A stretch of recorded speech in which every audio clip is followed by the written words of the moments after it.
saya Yohanes Gotman Oretletus Wodesidi dari kelas 12 MIPA 2 semester 6 SMA Katolik Frateran Dao Ende.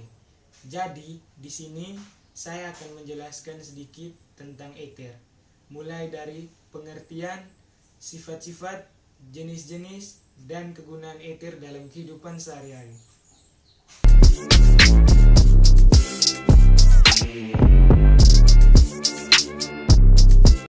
Yang pertama, pengertian eter.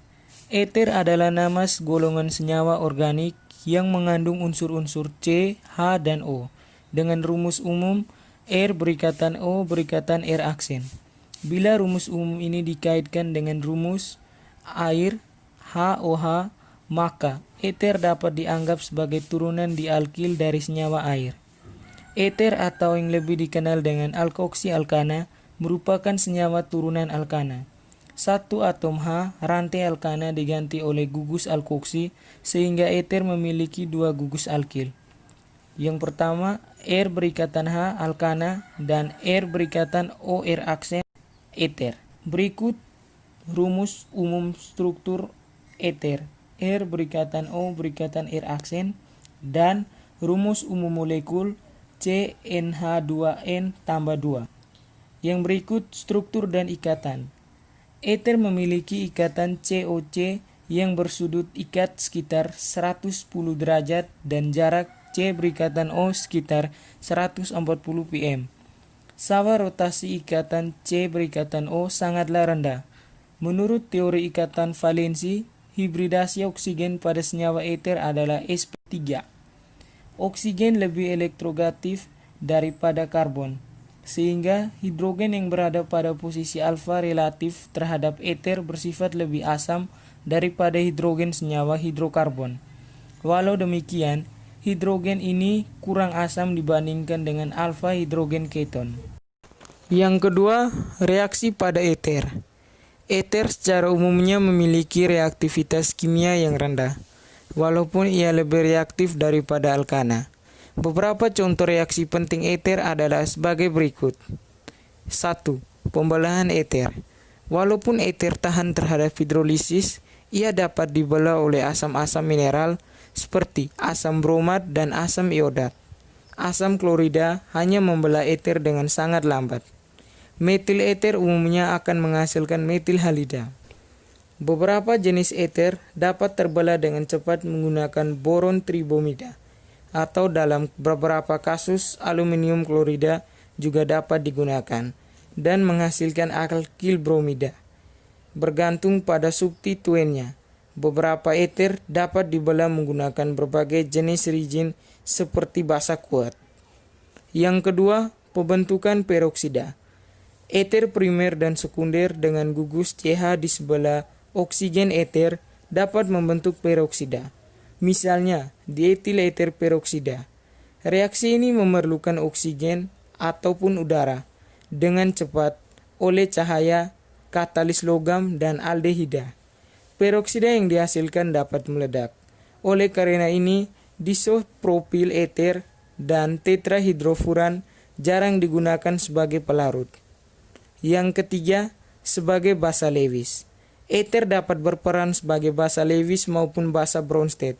Asam kuat dapat memprotonasi oksigen menghasilkan ion onium.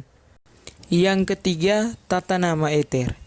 Penamaan eter dapat dilakukan dengan dua cara, yaitu penamaan alkil eter atau secara trivial dan menurut sistem Yupak. Gugus OR disebut gugus alkoksi, sehingga penataan nama senyawa eter dimulai dengan nama gugus alkoksi atau alkoksi alkana, diikuti oleh nama rantai utamanya. Yang pertama, penamaan alkil eter atau trivial. Nama kedua gugus alkil ini disebut lebih dahulu atau diurutkan berdasarkan abjad, kemudian ditambahkan eter.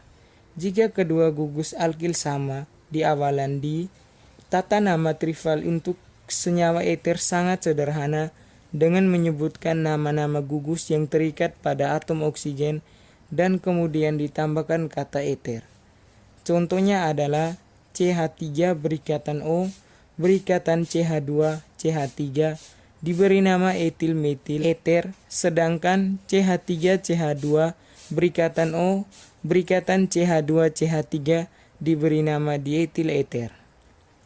Yang kedua, penamaan alkoksi alkana atau yupak. Penataan nama senyawa eter dimulai dengan nama gugus alkoksi diikuti dengan nama rantai utamanya.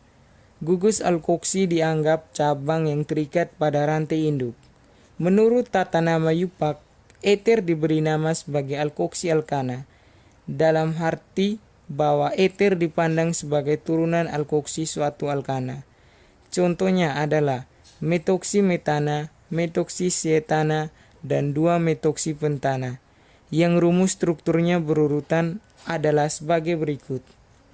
Dan di bawah ini merupakan contoh penataan nama eter menurut Trival dan yupak.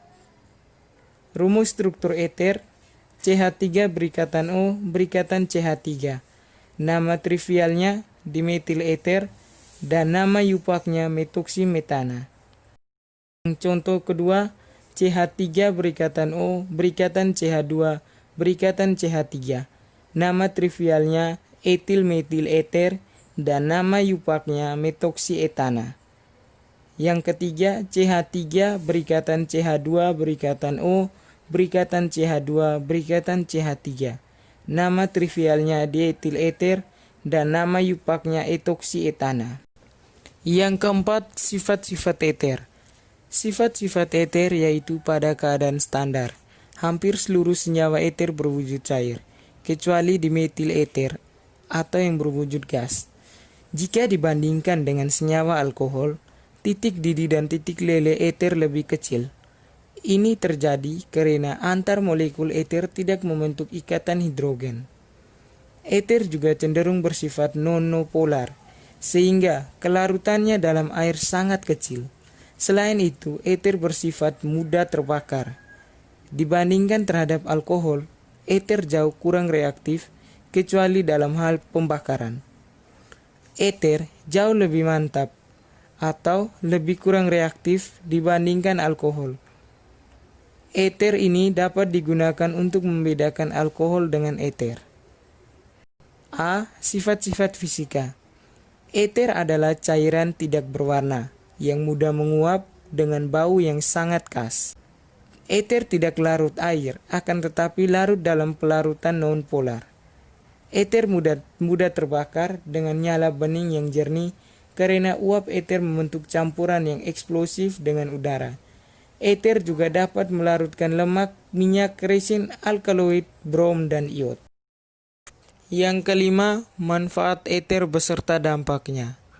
1. Di bidang medis, banyak sekali eter yang digunakan untuk anestesik atau bius. Senyawa dietil eter biasanya digunakan sebagai zat anestetik atau pemati rasa yang diberikan melalui pernafasan. Namun, penggunaan dietil eter dapat menyebabkan iritasi saluran pernapasan dan merangsang ke sekresi lendir. Yang kedua, di bidang otomotif, eter digunakan untuk menghidupkan mesin yang tak mau menyala. Bahkan eter juga digunakan sebagai bahan bakar sehingga laju mesin lebih cepat. Yang ketiga, di laboratorium, eter merupakan pelarut yang banyak digunakan. Yang keempat, eter juga digunakan sebagai pelarut nonpolar untuk melarutkan senyawa nonpolar pula, seperti lemak, lilin, dan minyak. Eter dapat menyebabkan mual dan muntah selama waktu pemulihan.